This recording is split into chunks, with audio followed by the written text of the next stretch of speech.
जय गुरुदेव। महात्मा यह चाहते हैं कि महाप्रलय क़यामत ना देखना पड़े, उससे पहले ही आप होशियार हो जाओ। महाप्रलय में 5 तत्व खत्म हो जाते हैं और ऊपर के कई लोग चटाई की तरह सिमट जाते हैं।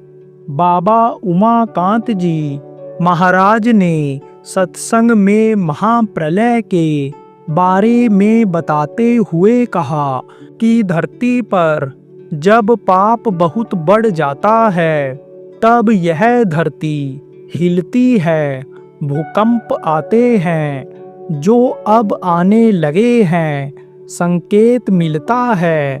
पाप बढ़ने पर आंधी तूफान, बवंडर, चक्रवात आते हैं, आगजनी होने लगती है, आग अपने आप जलने लगती है।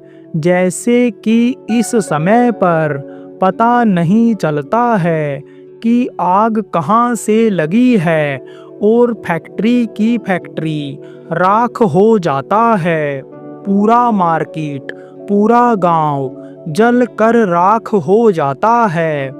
पाप बढ़ने पर अतिवृष्टि होती है, मतलब पानी बहुत बरसता है। गांव के गांव, शहर के शहर बह जाते हैं। जल देवता जब नाराज होते हैं तब तूफान ला करके और समुद्र के किनारे 100-100, 50-50 मंजिल के बने मकान धराशाही हो जाते हैं। पता भी नहीं चलता कि कहाँ चला गया और समुद्र में समा जाता है। पाप जब और भी ज़्यादा बढ़ने लगता है तब बारिश बंद हो जाती है तो अन्न पैदा नहीं होता है। फिर आदमी क्या खाता है? पेड़ की पत्तियाँ। लेकिन चूंकि पानी नहीं बरसता है तो पेड़ भी सूख जाते हैं। तो फिर आदमी जानवरों को मार मार करके खाने लगता है और जब जानवर भी नहीं रह जाते हैं तब जान बचाने के लिए आदमी को ही खाने लगता है। लेकिन ज़्यादा दिन तक यह चल नहीं पाता है क्योंकि पानी की भी ज़रूरत होती है। कुदरत पाप की इतनी बड़ी सज़ा देती है। महाप्रलय में आदमी ज़्यादा दिनों तक जिंदा नहीं रह पाता है, गिर जाता है, चल फिर नहीं पाता है और एक दूसरे की तरफ देखते रहते हैं कि हमारी कोई मदद कर दे।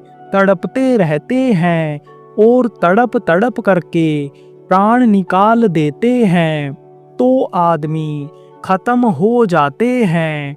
जंगलों में आग लगती है और जानवर खत्म हो जाते हैं, पेड़ पौधे सब खत्म हो जाते हैं। फिर चट्टानें, बड़े बड़े पहाड़ टूट टूट कर गिरते हैं क्योंकि उसमें से पृथ्वी तत्व खत्म हो जाता है।